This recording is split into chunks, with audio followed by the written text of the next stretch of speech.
नमस्कार. L'Oréal Paris total repair 5 सहप्रस्तुत home minister co powered by Sapat परिवार चहा स्पेशल पार्टनर अल्पनलिबे जज जेलीच्या या भागात मी आदेश बांदेकर आपल्या सगळ्यांचं मनापासून स्वागत करतो. Golden park complex Majiwada Thane या ठिकाणी आलेले आहोत. सासूबाई आहेत वैशाली विनायक साठे आणि सुनबाई आहेत अनन्या प्रथमेश साठे. या दोघांनाही आज बोलतं करणार आहोत. साठे कुटुंबाला भेटूया. पाऊस काही केलं थांबत नाही आहे. सुरुवातीला आपण आवाहन करत होतो की पावसा पावसा ये आणि आता इतकं पाऊस बरसतो आहे की आता सांगण्याची वेळ आली आहे की बाबा जरा थांब रे. आणि ज्या ठिकाणी महाराष्ट्रात पाऊस पडत नाही तिथे जाऊन भरपूर कोसळ रे. चला साठे कुटुंबाला भेटूया आणि त्यांना बोलतं करूया. त्याचा स्वभाव फार छान आहे. आमचं गेले 9 वर्ष आम्ही एकमेकांना ओळखतोय. त्याचा स्वभाव over a period of time एकदम टेकन फॉर ग्रँटेड झालाय. तो मला आवडेल की त्याने थोडा बदलावा. माझं आणि सुनबाईचं खूप चांगलं बॉन्डिंग आहे. जास्त कधी वाद होतच नाही. पण भांडण झाल्यानंतर मला असं होतं की नक्की कोणाला सांभाळायचं. मुलाचा स्वभाव एकदम ॲडजस्टेबल आहे. एक बदल मला आईमध्ये घडवा असा वाटेल की तिने थोडं समजून घ्यावं. नमस्कार.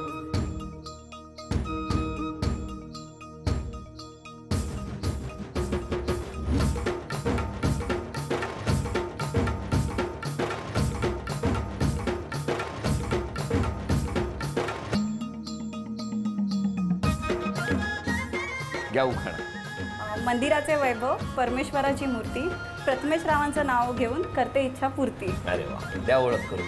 त्या माझ्या सासूबाई आहेत. नमस्कार. हे माझे मिस्टर आहेत. नमस्कार. ही माझी मुलगी आहे.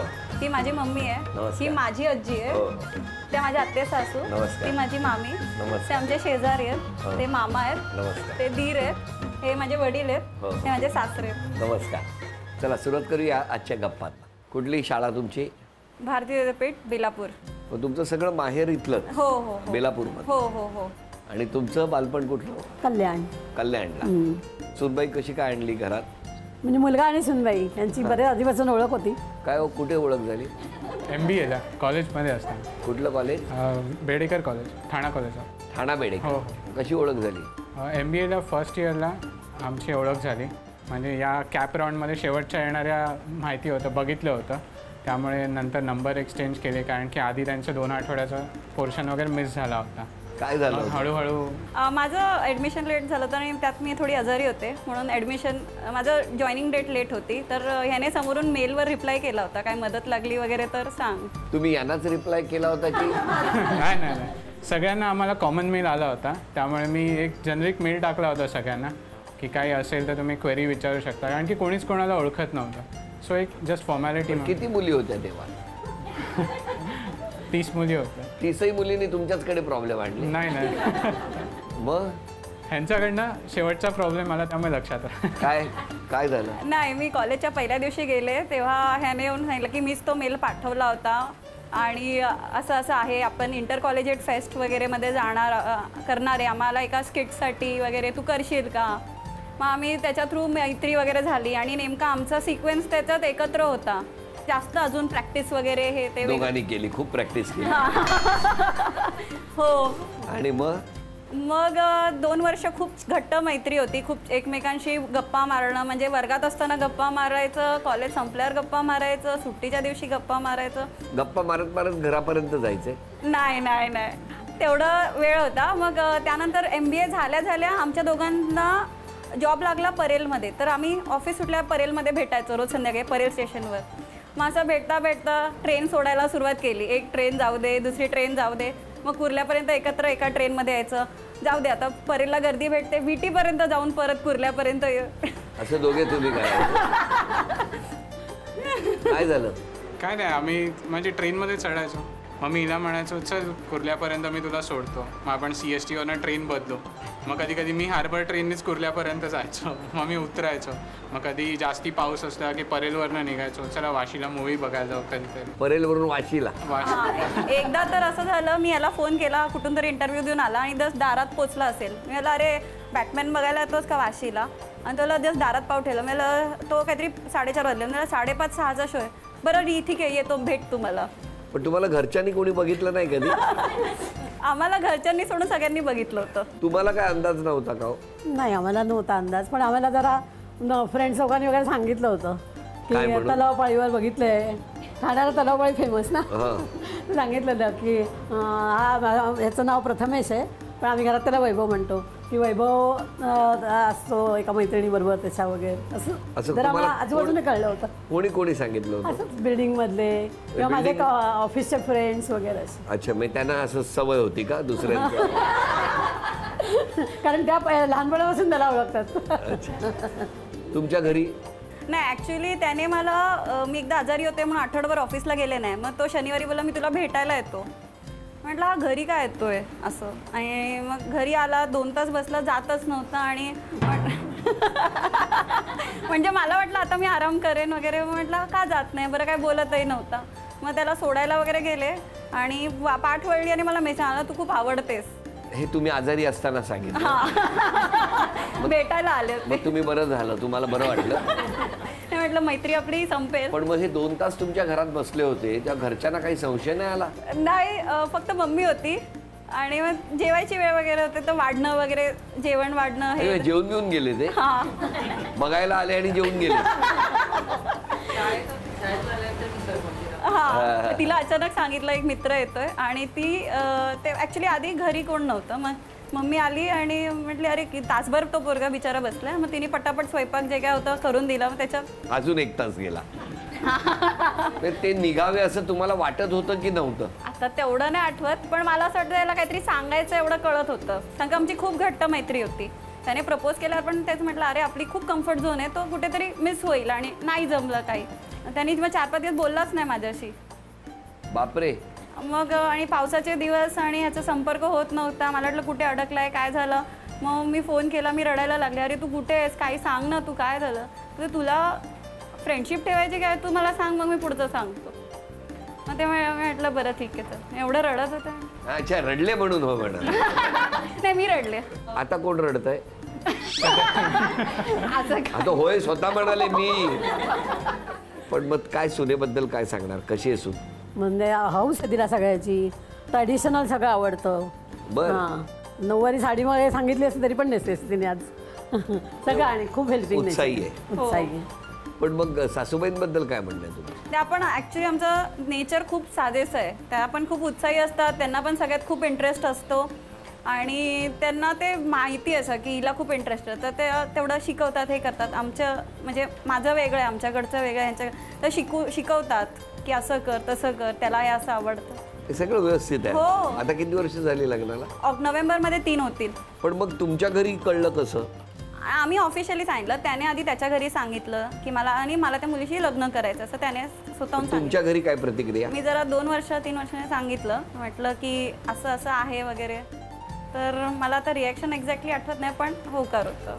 बरं, आता या ठिकाणी या गप्पा सुरू असताना पहिल्या खेळात दोघी मिळून किती बक्षीस मिळवणार बघूया. काही बुचं ठेवलेली आहेत. हां, त्या चॉपस्टिकच्या सहाय्याने दोघींनी मिळून एक ते झाकण उचलायचं आणि त्या काचेच्या बाउलमध्ये गोळा करायचं. 1 मिनिटामध्ये 10 गोळा करायचे आहे. 10 झाकणं गोळा झाली तर तुम्हाला 2000 रुपयाचं बक्षीस मिळणार.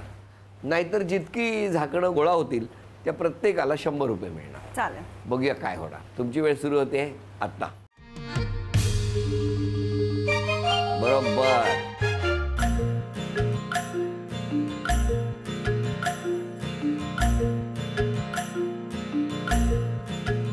दहा सेकंद होऊन गेलेली आहेत.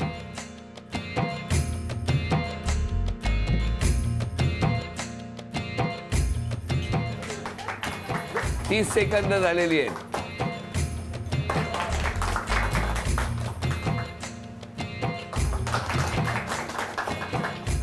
40 सेकंद झाली.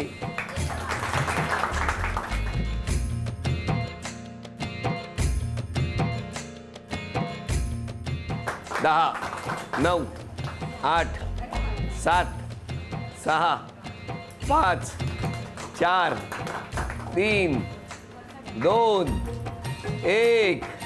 वेळ संपली. दोघींनी मिळून किती गोळा केले बघा? 7. झी मराठीकडून हे बक्षीस तुमच्यासाठी. अभिनंदन. आणि आता तुम्ही नाही बोलायचं, आता या बोलणार आहे. चला, या दोघींबद्दल सांगा प्रत्येकाने. ती खूप हसतमुख आहे, खूप ॲक्च्युली ती खूप एनर्जी आहे तिच्याकडे. जसं तिच्या सासूबाईंनी सांगितलं, तिला पारंपरिक सगळ्या सवयी सण सगळे सेलिब्रेट करायला आवडतात आणि ती सगळ्यांशी मिळून मिसळून खूप छान राहते. मी सासूबाईंबद्दल बोलीन. म्हणजे आम्ही आता गेली 14 वर्ष एकत्र राहतो आहे, त्यामुळे त्यांचा आणि माझा खूपच चांगला परिचय आहे आणि खूपच छान आहेत त्या स्वभावाने, खूप उत्साही आहेत. कुठल्याही सोसायटीचं काही काम असेल तर हिरिरीने पुढे येऊन भाग घेतात. पिकनिक असू दे, पूजा असू दे, सगळ्यामध्ये त्यांना खूप इंटरेस्ट असतो. घरापेक्षा बाहेर त्यांना जास्त आवडतं असं म्हणायला हरकत नाही, असं म्हणायला हरकत नाही. सुनेमुळे नाही, ते मला माहीत नाही. अजून कोण? वैशाली आणि अनन्या दोघी पण सासू सुना खरंच म्हणजे एकत्र राहण्याचं एक चांगलं उदाहरण आहे. दोघी हौशी आहेत, दोघी एकमेकांना खूप छान प्रकारे समजून घेत. वैशाली काकू आम्ही गेले 15 वर्ष एकत्र राहतो एकाच कॉम्प्लेक्समध्ये. माझी त्यांची ओळख झाली मेन म्हणजे गरब्याला जेव्हा आम्ही खाली खेळायचो तेव्हा त्या फार छान नाचायच्या. तेव्हा मान वगैरे हलवून त्या इतक्या नाचायच्या ना, म्हणजे एवढं वय असून सुद्धा कसं कधी असं वाटलं नाही की ह्या म्हणजे अशा हे अति उत्साही आहेत त्या आणि प्रत्येक कामात एकदम सगळ्यात पुढे पुढे असतात त्या. आमची अनन्या म्हणजे उत्साहाचा प्रचंड खळाळत वाहणारा झरा आहे तो. अगदी काट्याकुट्यातून दरी खोऱ्यातून जसा झरा वाहतो तसं तिला कुठलीही गोष्ट अडवू शकत नाही, तिच्या उत्साहावर विरजन घालू शकत नाही. आणि आनंद म्हणजे तिला खूप होतो कुठल्याही गोष्टींचा. आणि ह्यांच्याबद्दल बोलात तर जेव्हा आमची पहिली भेट झाली तर त्यावेळेला त्यांनी अगदी माझ्या कमरेभोवती हात टाकून सांगितलं की आपण विणी नंतर होऊ, पहिल्या मैत्रिणी होऊ. तर तो मला अजूनही तो प्रसंग आठवतो आहे.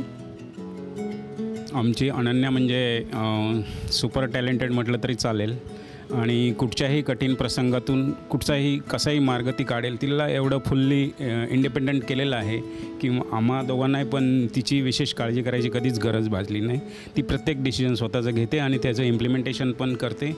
जराही आम्हाला त्रास होत नाही. आणि तिच्या सासूबाईंबद्दल बोलायचं म्हटलं तर सर्वांनी सांगितलं तसं त्यांचं दोघांचं बॉन्डिंग चांगलं आहे. दोघांचा स्वभाव पण तसाच उत्साही ट्रॅडिशनल आणि सर्व करण्याचा आहेच.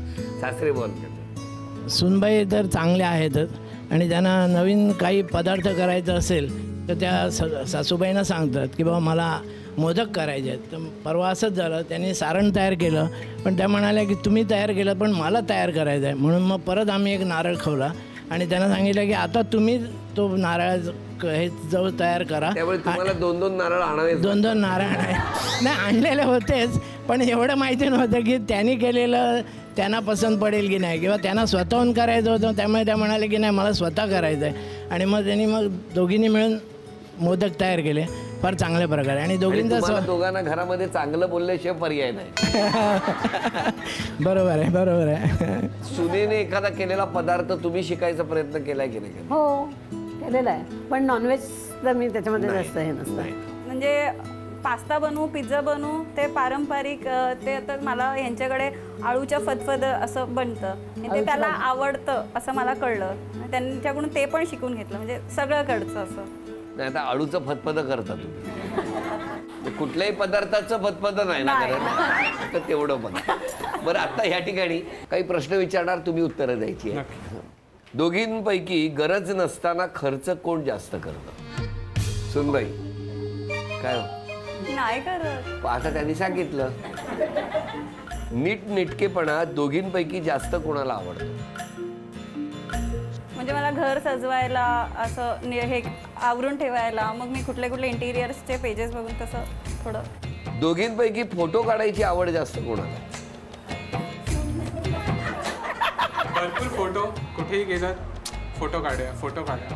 अरे बाबा समोर काय ते बघ पहिले, मग फोटो काढ. नाही पहिले फोटो काढून घेऊ मग बघू पुढचे. का हो असं करता? मला फार आवडतं फोटो काढायला.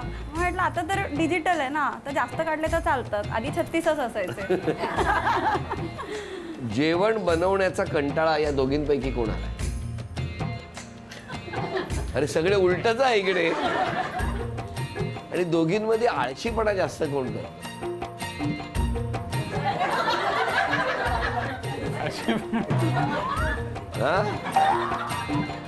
खरंच मला आता प्रश्न पडलाय, हे गुण मिळाले की काय मिळाले? झी मराठीकडून ही भेटवस्तू तुमच्यासाठी. थँक्यू. आता काही आरोप आलेत. बघितले. सासूबाईंचा स्वभाव रागीट आहे. तसा थोडाफार आमच्या दोघींचा आहे, पण मी म्हटलं तसं आम्ही शांत राहतो, तर तो त्यांच्याकडे निघत असे, माझ्या सासू आणि सुनेमध्ये एकमत नाहीये. हे चुकीचं आहे. मुलानेच केलाय. सुनबाई, तुमच्यावर काही आरोप आहेत. आपण आळसपणा खूप करता. आहे. सासू सुनेमध्ये मतभेद आहेत असा आरोप आहे. बोला. मान्य नाहीये. सासूबाई, सुसंवादाची गरज आहे घरात, हो. म्हणजे नाही असा आरोप आहे. नाही सुसंवाद आम्ही खूप प्रयत्न करतो. प्रयत्न करता म्हणजे हा, yes. तुमचा एक चांगला गुण आहे, तुम्ही दुसऱ्यांना कामाला लावता आणि स्वतः बसता. दुसऱ्यांपेक्षा म्हणजे नवऱ्याला लावते फक्त. म्हणजे तर आलाच ना बिचारा. सासूबाई, तुम्हाला उशिरा उठणं हे आवडतंय छंद? हो, आता एज प्रमाणे खरंच आवडतं. मिस्टरांचं तुमच्या म्हणणं आहे सासरे भावांचं लग्न झाल्यापासूनच आहे. नाही नाही नाही नाही नाही नाही नाही नाही. लहान मुलांना खूप ओरडत असता तुम्ही. गार्डन मध्ये मुलांना दुपारी खेळूच देत नाही तुम्ही. हो, बरोबर आहे. का? त्यावेळेला नाही खेळू देत. पण खेळू द्या ना, मुलं आहेत ना, खेळणारच हां, ना. त्यांना मी सांगतो संध्याकाळी खेळा. सगळ्या मुलांच्या वतीने मीच सांगतो आता खेळा. आता सांगते मी खेळा म्हणून बिनधास्त. सासूबाई, तुमच्यावर एक गोड आरोप आहे, पूर्ण जेवण तुम्ही कधीच करत नाही, थोडक्यात भागवायची सवय लागली आहे. नाही नाही. आणि सुनबाई, तुमचा पण चांगला स्वभाव दिलाय, बडबड जास्त आणि काम कमी. हो नाही, मी सकाळी 5ला उठून स्वयंपाक करून सगळं करून आवरून जाते. ते ठीक आहे, पण तरी सुद्धा बडबड जास्त असते आणि काम कमी असतं. काय खरं आहे सासूबाई? हां, थोडंफार असते बोलणं, थोडंफार बोलते जरा ती जास्त. हो ना. आणि तुम्ही चिडचिड करता? नाही नाही, अजिबात नाही. त्यामुळे कारण आम्ही दोघी फार संध्याकाळी वगैरेच भेटतो. हो. मी पण जॉबला आहे, ती पण जॉबला आहे, त्यामुळे संध्याकाळीच आमची वेळ असते. आणि भेटता ते सुद्धा बडबडण्यात जातं. दिवसभराचं ऍक्च्युली काही मला शांतता आवडत नाही आणि मग मला ऑकवर्ड होतं. सासरे भावांबद्दल तुमचं काय म्हणणं आहे? चांगलं मत आहे. उलट मी त्यांना सांगते की बाबा आज हे करायचं, बाबा आज ते बनवायचंय. त्यांना माहिती मला आवडतं म्हणून एखादी गोष्ट सासूबाईंना सांगणं पटकन कम्फर्टेबल असतं की सासरी भावांना? नाही, त्या दोघांचं इतकं छान बॉन्डिंग आहे ना की असं ह्याला सांगितलं तर त्याला काय असं नाही, ते दोघांना सांगते. नाही, पण तरी सुद्धा एखादा विषय सांगायचाच झाला तर सासूबाईंना आधी सांगा. बाबांना. यालाच कम्फर्ट झोन म्हणतात. आज क्षमा मागायची तर कोणाची? प्रथमेशची मागेन, कारण खरंच म्हणजे माझा जो उद्रेक होतो तो मी कधी बाहेर दाखवत नाही. हे त्याच्याकडून शिकलेला गुण आहे की कधी दुसऱ्यांसमोर रिॲक्ट करू नकोस. मग येऊन तो जो सगळा फ्रस्ट्रेशन तो ऐकून घेतो, शांत करतो, मनवतो, हे करतो. ते फक्त तो ऐकतो, त्याचं सॉरी म्हणावं असं वाटतं. तुम्ही आज क्षमा मागायची ना? क्षमा मागायची म्हणते तर माझ्या मिस्टरांचीच मागेन. कारण ते खूप हेल्पफुल आहेत. ॲक्च्युली ते रिटायर झाल्यानंतर ते एवढं घर छान सांभाळतात की मी दिवसभर जॉबला बाहेर असते, पण ते इतकं घरात मला खूप मदत करत असतात. म्हणजे कधी असेल तर वेळ पडली तर वरणभाताचं कुकरसुद्धा ते लावून ठेवणार की बाबा हिला यायला वेळ आला आहे किंवा काय. त्याच्यात सुद्धा मी काही रागाने वगैरे बोलले असेल तर आणि आता काळजी करू नका, आज सगळ्या गोष्टी कळलेल्या असल्यामुळे उद्यापासून थोडक्यात भागणार नाहीये, पूर्ण जेवण सासूबाई करणार आहेत. बरं, आता क्षण आला आहे सन्मानाचा. एक कुठली चिठ्ठी काढा पण.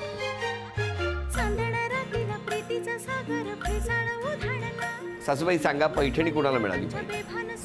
सुनबाईला. तुमचं काय म्हणणं आहे? त्यांना मिळावी. त्यांची गेली 16-17 वर्षांची इच्छा होती होम मिनिस्टरसाठी आणि त्या खूप चिकाटीने प्रयत्न करत होत्या. त्यामुळे तुमचं असं म्हणणं आहे पैठणी सासूबाईंना मिळाली? हो, आणि त्यांच्या एकटीमुळे आज एवढ्या लोकांची माझ्या आजीची इच्छा पूर्ण झाली आहे. तुमचं काय म्हणणं आहे? पैठणी सुनेला मिळाली पाहिजे की सासूबाईंना? एकच नाव घ्या. सासूबाई.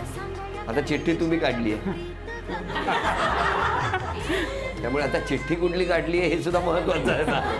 त्यांची इच्छा तर आहे की सासूबाईंना मिळाली पाहिजे. सुनबाई हे बरं मनात एक. आणि झी मराठीकडून ही भेटवस्तू तुमच्यासाठी. हे चांदीचं नाणं सासूबाई तुम्हाला मिळालं, अभिनंदन. आणि सुनबाईंना तथास्तु पुणे यांच्याकडून मिळते आहे पैठणी. अभिनंदन. आजचा भाग इथेच संपतो आहे. पुन्हा भेटूया अशीच एक पैठणी घेऊन होम मिनिस्टरच्या पुढच्या भागात. नमस्कार.